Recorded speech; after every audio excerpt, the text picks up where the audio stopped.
Greetings! Welcome to the latest episode of Bottom Line Triangle. Today we're exploring all things Dix Park, what's there and what's coming. With 3 special guests, we'll be diving into the opportunities around the park as well as the amenities that are in it and coming. We'll also be chatting with a special guest about Carolina HealthWorks, an initiative designed to improve health insurance access for small businesses across the state. Now stay tuned for a brief message from our sponsor, Blue Cross Blue Shield, North Carolina. Why does healthcare have to be so... Seriously? Oh, come on. Why? At Blue Cross and Blue Shield of North Carolina, we know it's time to do things differently. Thank you for calling. Representative. What the? Starting with you. Me? Yes, you, Mary. We're giving you more choices with doctors you want to see, with plans that include 92% of doctors in network. Like Dr. Thomas? Her too. Blue Cross North Carolina, making healthcare better for all, starting with you.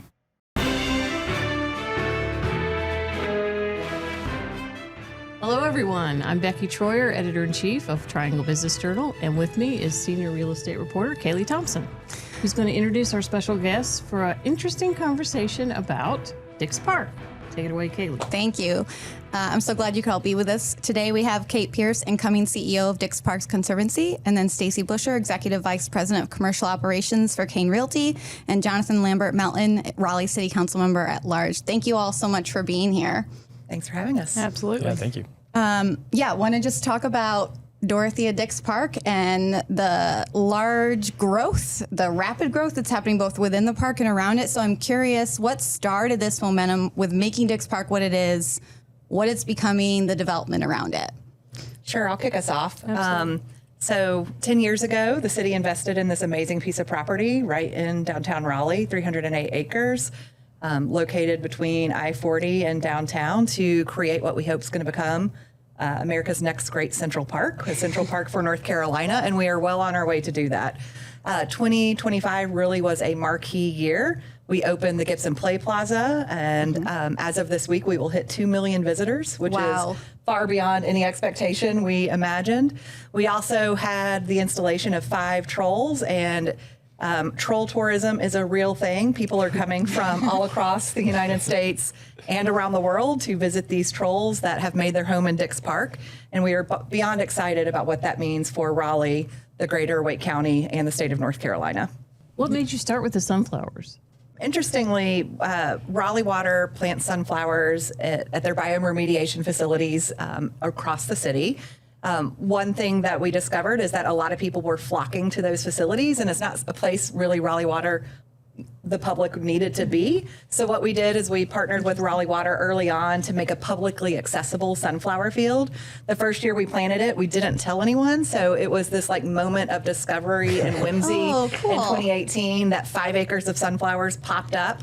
And now it's become one of Raleigh's like beloved summer destinations 100%. And has become like an icon of the city. You see it on buildings and other places. That's right. And so it's been really amazing that this really unique partnership between Raleigh Water, Raleigh Parks has blossomed into something that has become an identifier for the city. And it started people going there. It did. So Before many, there was so many anything photo else. shoots too. Yes. So many. Well, they did so many cool things there. Like Kate and her team, before even a ton of money was dumped into this park.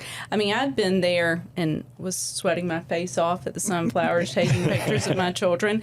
But touch a truck and just sledding when it snowed. I mean, people are just wanting to gather there. And from a development standpoint, you think about, Central Park, you think about things like, parks in Chicago and things like that. They develop on all 4 sides, and we don't have that ability here because you've got Western on one side, you've got NC State, and you've got the farmers market. So we saw a huge opportunity with what we did at Rockway, and a few other developers are seeing the same thing. And I'll tell you, the second that we started this story, we didn't even have to sell the story. I mean, Dix Park is selling itself. We have a 300-acre park with one side to develop on, enough said, right? So huge opportunity and a little bit of fun. We were able, with all the sunflower themes, we were able to bring back a beloved restaurant. Oh, yes. Sunflowers. That's right. That opened. They used to be at the old Hardee's in Seaboard Station, if you remember, and we were so excited to kind of bring that tie in, and they opened recently. Something you touched on too, Raleigh's a planned city, which I don't think people understand what that means. We were chartered and we exist in our location because the legislature looked at a map and said, this is where Raleigh will exist. You know, we're not on the coast. We don't have a river. Some of these more natural resources that you go to Denver, we don't have the mountains. And so, you know, what is our thing in Raleigh? What's our attraction? What's our amenity? It's Dix Park. I mean, so that's why I think it's really becoming the identity of our city. And it was just critical, I think, that we were able to acquire it 10 years ago. And I think everyone's really clamoring for a connection from downtown Raleigh to Dix Park. I know we've talked about gondolas. It's really not that far. It's the 1 mile. Less than that. It's less than half a mile from the convention center to the park. So I'm curious where the city's at, what City Council would like to see, what developers would like to see with a connection from downtown Raleigh to Dix Park. And then, you know, how would you pay for that? Yeah. I'd like to start with what I'd like to see. So, you know, we have the Dillon in the Warehouse District, which is a partnership. The parking deck is a partnership with Union Station. And we would love to see, to start, a small part, a punch through on West Street that could get us over to Platform, that then slowly gets us over to Rockway and the Greenway that flows straight into Dix Park. That's one of the small things that we could do. And then there's so many other conversations of different ways to come from the convention center and, you know, the soon to be Omni Hotel and all the different things that are coming. Yeah. When you said it was a small thing, my stomach flipped a little because that is a major project. Look, the plan. I'm the salesperson here. Okay, just punch a tunnel through. Coordinate with the railroad.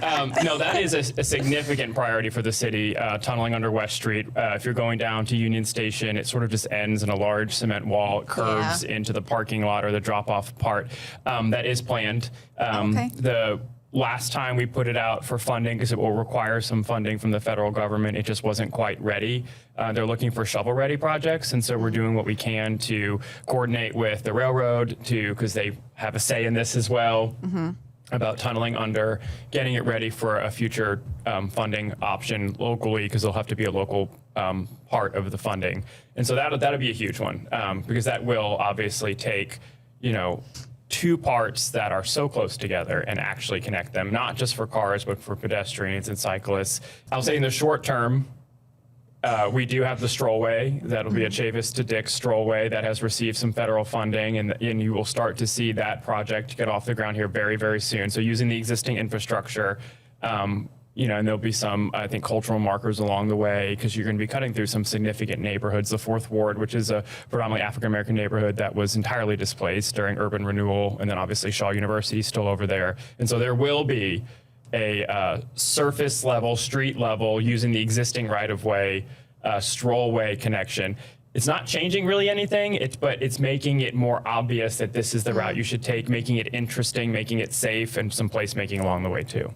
The other project that's imminent is, and it's in construction, is Lake Wheeler Road. So we are all ready for Lake Wheeler Road to get its upgrade, which includes multi-use paths connecting to the Raleigh Housing Authority site all the way up to Maywood, which is very exciting. That's right. And there's an existing Greenway Trail too that currently right now lets you out right in front of Centennial Campus with nowhere to go. Best Places to Work isn't just an award, it's a culture movement. Companies recognized as best places to work see real results: 21% more profitability and 18% higher productivity. 91% of job seekers check your brand before applying. High engagement reduces turnover by up to 59%. Best Places to Work helps you attract top talent, benchmark success, and celebrate the culture that drives growth. Nominate your company today.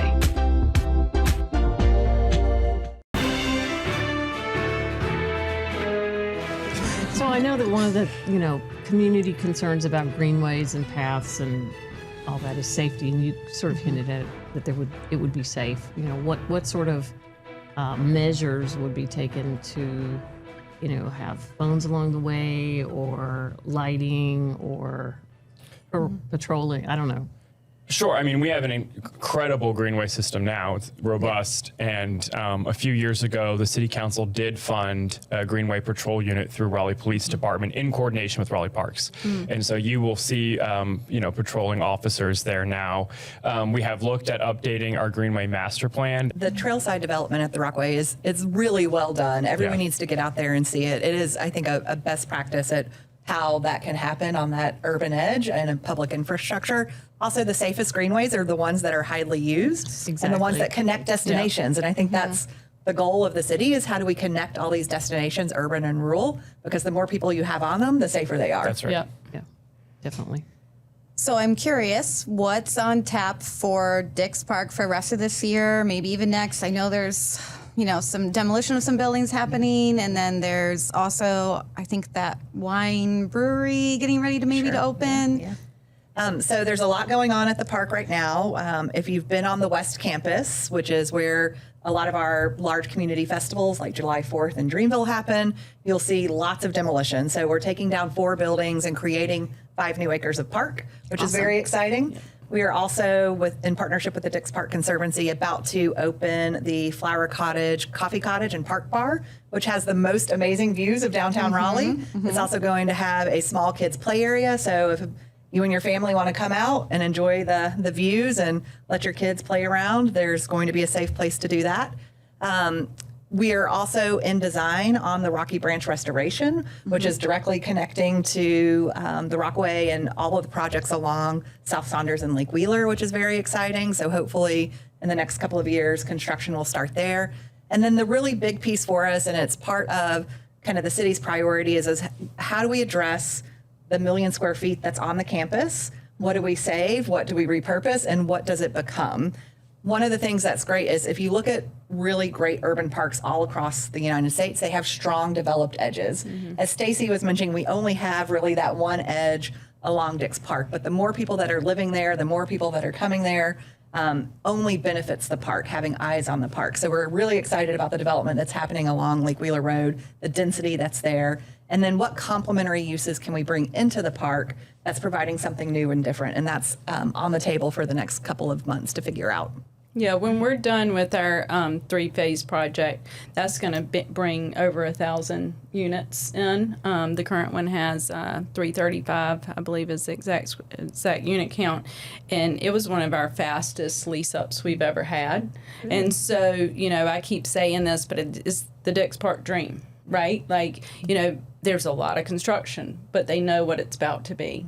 And I think, too, going back to what I said earlier about what Kate and her team have done, is they've made it feel like your own backyard. It hasn't felt overly programmed. Yes, you put in a $68 million play park, but at the same time, it's felt like I should be there. I can be there.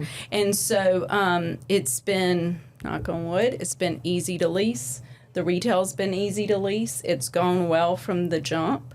And then just down the road, we have Platform and Oldham and Worth just started pre-leasing. So that's, another 750 apartments or so. So again, it's going to be all about how do we get people safely to the site, just like you were talking about, what are those connections? But, the people want to be there. They're flocking to it. We're 94% leased at that one building. We should start the next one, the Heath, right behind it. We should start that late December, early January. And, you got a 28-month build cycle. It comes before you know it. Yes. Right.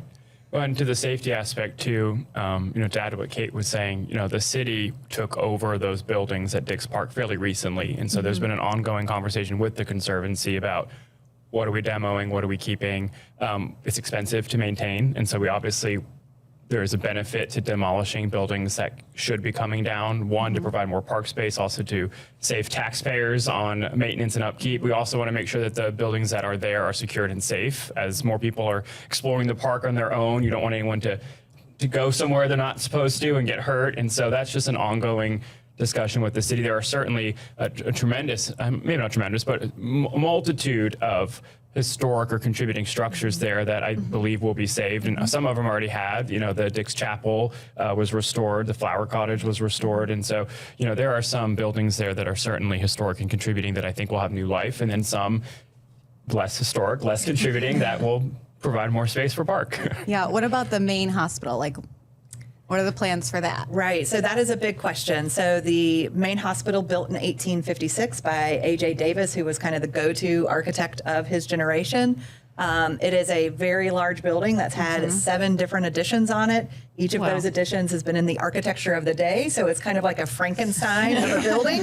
And there's a lot of ideas about how to maybe remove some of the additions, keep and restore that original 1856 building, and then what can go in there. So to Jonathan's point, these are really old buildings that are going to need a lot of investment to make them habitable for new uses. You mentioned the fireworks.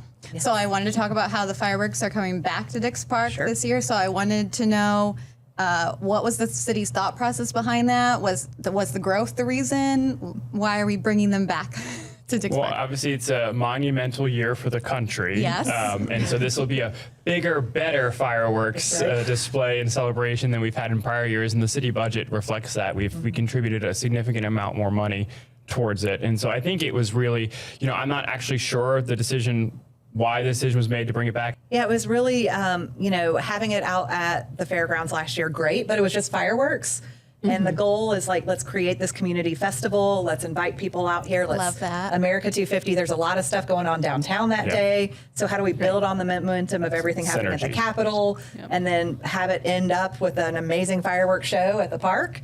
And, it's going to be a lot of fun. There will be hopefully a lot of people, a lot of plannings going into safety and security. And so we're really excited about it coming back to the park. Great. I just have one last question, and that is, what do you think is missing, if anything, that would be your dream in 5 to 10 years that this park would have? Either around it or in it. A $500 million donor. No. I build the gondola. Yeah, right. No, I mean, what's amazing is that this community really has a philanthropic heart and a philanthropic mindset. But we're not we don't have Texas oil money. And so we are, how do we build this park in stages but continue to push? I'm really excited about the work on the Rocky Branch. I think that's an amazing ecological improvement, but it also has a lot of positive impact for mitigating flooding for downstream communities in the Walnut Creek area. So hopefully that project will get up and running. It's also to the point of, we're a capital city without a major body of water. So can we create some sort of water-based amenity in the park across from the development? That's right. And so that's exciting. And then really, when you see all these buildings coming down and the transformation and the creation of more space, I think people are going to be really astounded by the new landscape that comes out after the demolition. Yeah, and not to steal Dix Park's thunder, that's the point of this podcast, we're going to also be daylighting the creek at Smoky Hollow Park. Right. And so there are, natural water features that were just paved over in the city decades ago for some terrible urban planning decisions. And so I just think more natural water, more river walks, more creek walks, you're going to see that Dix Park, Smoky Hollow Park. Well, I would say for 5 to 10 years, the conversation of how to connect it be over. That's great. Amen. I would say that that conversation's over because it's connected. It's connected, yeah. And it's I can truly take my 2 kids and I can start at Smoky Hollow Park and be really proud of that, and then we can ride all the way and not think about it. That's all the time we have. Thank you so much for coming today. This yes, was thank great. you. Thank you. We look forward to continued conversations about the evolution of Dix Park. We'll be right back. So, Seriously? Oh, come on. why? At Blue Cross and Blue Shield of North Carolina, we know it's time to do things differently. Thank you for calling. Representative. What the? Starting with you. Me? Yes, you, Mary. We're giving you more choices with doctors you want to see, with plans that include 92% of doctors in network. Like Dr. Thomas? Her too. Blue Cross North Carolina, making healthcare better for all. Starting with you. Welcome back. Our next guest is Roy Watson, VP at Blue Cross Blue Shield North Carolina, who's going to talk about Carolina HealthWorks and how it's addressing health insurance costs for businesses across the state. With me is healthcare reporter at Triangle Business Journal, Zach Ezone. Zach, let's get started. Great. So, Roy, I guess big picture, can you just describe what Carolina HealthWorks is and what it offers to small businesses? Sure. Well, first, thanks for having me. We Sure. appreciate being here to have this conversation this afternoon. We're extremely excited about Carolina HealthWorks and what it means for small businesses in North Carolina. Simply stated, Carolina HealthWorks is a health coverage option for small businesses through the North Carolina Chamber for businesses that have 2 to 50 employees. And what it's designed to do is to help provide an affordable coverage option for those employees such that they can be able to offer a health plan to their employees and their families. And how does it differ from maybe what would have previously been available to those same small businesses in that range? Sure. So what makes this different is this coverage option basically acts similar to what large employers have had access to for many years in terms of flexibility, flexibility in benefit offering, flexibility and choice. So those 3 things are not something that's usually a part of the small business offering in other offers. And so how are they able to access that through this program, that sort of flexibility that a larger business would be able to? How does it sort of work structurally that allows them to access? Oh, absolutely. So how it actually works and how they were able to access it structurally is through the Carolina HealthWorks framework, which allows small employers to come together to get buying power. So that buying power that's usually afforded to small to large businesses, they have the buying power now to be able to access more flexibility, lower potential costs, which is also a part of scalability. So they were able to scale their costs as well, which allows for more predictability and also for more flexibility as well. No, I was just going to say, so when did this kick off and what's the response been like? And how is membership or whatever you call it increasing, and how do you see that going forward? Sure. So it has been fantastic. The response to Carolina HealthWorks has been great. It started in January 1st of this year, so January 1st, 2026. And thus far, we've had over 1,200 small employers to enroll, which represents about 9,700 members.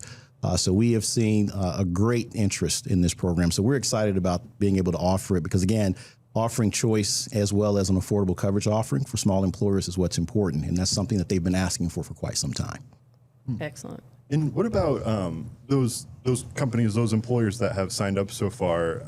Anything you can say about like what sorts of industries or like who are these employers that are signing up? Well, it's all across the board. There is not a specific employer type. So you have employers that are white collar, blue collar.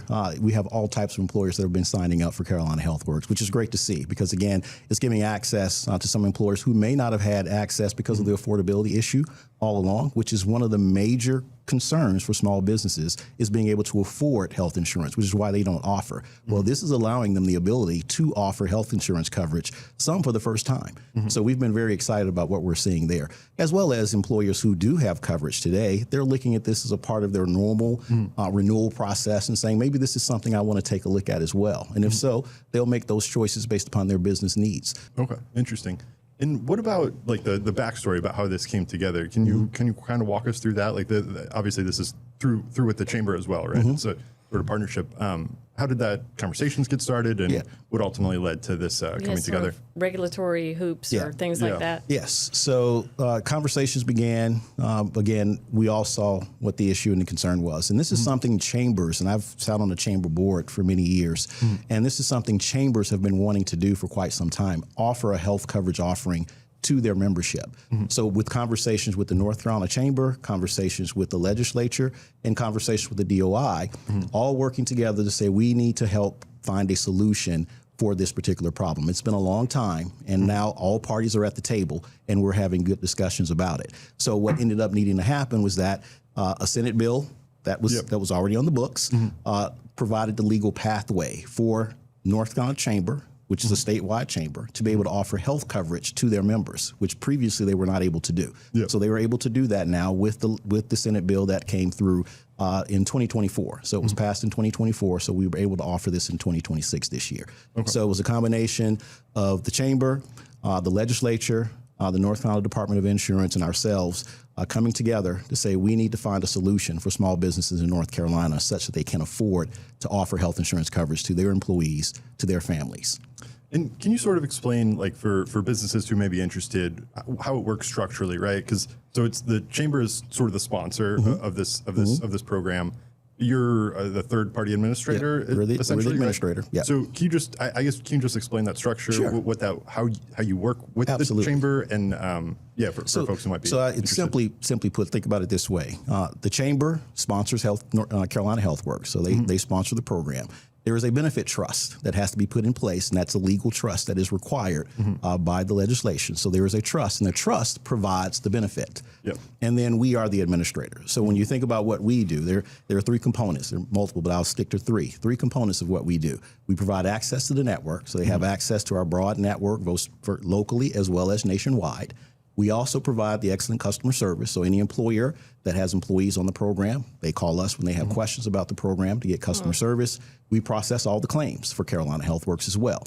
And then lastly, when you think about the businesses and the support, we provide the support to the business entity themselves if they have questions about Carolina HealthWorks, how it works, what do I need to do to get started. We provide that level of support to the business, as well as their broker and or agent who they may be working with as well, in order to bring that program to light for them.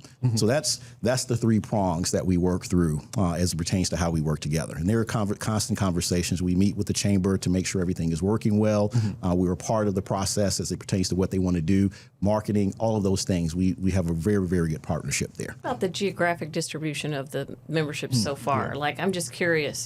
All the way really from the all coast to across. the mountains? Yes, it's all across the state. You probably see more concentrated efforts here in the Triangle right now, and probably in some of the Charlotte markets. So the urban centers normally pick up first, and then you start seeing the spread. One of the ways you get access, of course, is for 2 to 50 employees, and you have to be a member of the chamber or one of their affiliated chambers. So we're looking at all the chambers are all across the state. And so we've talked a lot about the business, how the businesses are benefiting, and what this offers for them. But I'm curious, like from Blue Cross's perspective, why are you interested in this venture to begin with? Sure. Well, it boils down to what I've said a few times, affordability. We are extremely concerned and focused on affordability as a company. So having an option and an innovative solution such as this that we could help bring to the market to make health coverage more affordable is what we get from it, from a benefit standpoint. It is not about growth in membership for us. It's about being able to maintain and have affordable coverage for small businesses in North Carolina. That's really what makes it a success for us, is being able to offer an affordable option. And what about obviously this started in January, so we're still pretty new, right? But what does scaling this look like? Reaching more businesses, reaching other parts of the state.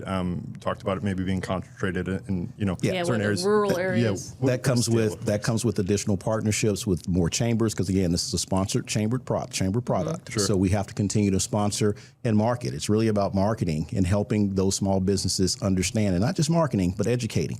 Educating is extremely important to help people understand what this really means, what this is really about. So my team, as well as others within Blue Cross, working directly with the chamber, are basically spreading the word. We're putting the information out there, and we're going to all the chambers. We have ambassadors that work with every chamber that helps to educate them on why this is good business for them, such that they can also bring those members in and have them offer this coverage for them. So that's how it's going to expand. It's going to expand. Marketing and education is the way we're going to go about expanding this to get more people involved. Is there anything about this program that you want to add that we haven't asked you about?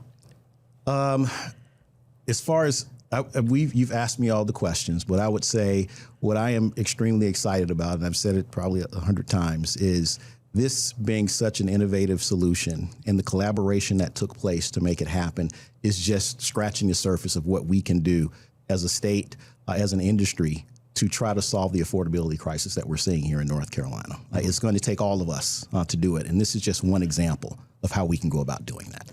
So I just have one last question, and that is, suppose there's a small business owner watching this podcast, we hope, and they're on the fence and they're trying to figure out, why should I do this? Tell them why they should do this. You should do this, going back to some of the comments we were talking about earlier, you should do this in order to be able to meet the needs of your employees and their families, because I'm very certain that having a quality health insurance program is something that they want and desire. So you should absolutely investigate the opportunity to be able to do so, such that you as a business can continue to compete for talent, grow your business, because great benefits help to grow your business, which grows revenue for those businesses. And then you're able to continue to serve even more customers as well. So that's what I would say you'd want to look at in order to bring this to bear. And If you have any questions about it, you can reach out to a local agent in your community because we're working with our agent distribution partners, or you can call us directly and we'll be happy to talk to you about it. Thank you, Roy. Very interesting conversation. Sure thing. Congratulations on the program, and we look forward to hearing more about its success. Well, thank you. I appreciate the time. Thanks a lot. Thank you. Thanks for tuning in, and if you haven't made it to Dix Park yet, make sure it's on your summer to-do list. We'll be back next time with another episode featuring Triangle business news and analysis. And don't forget, like and subscribe.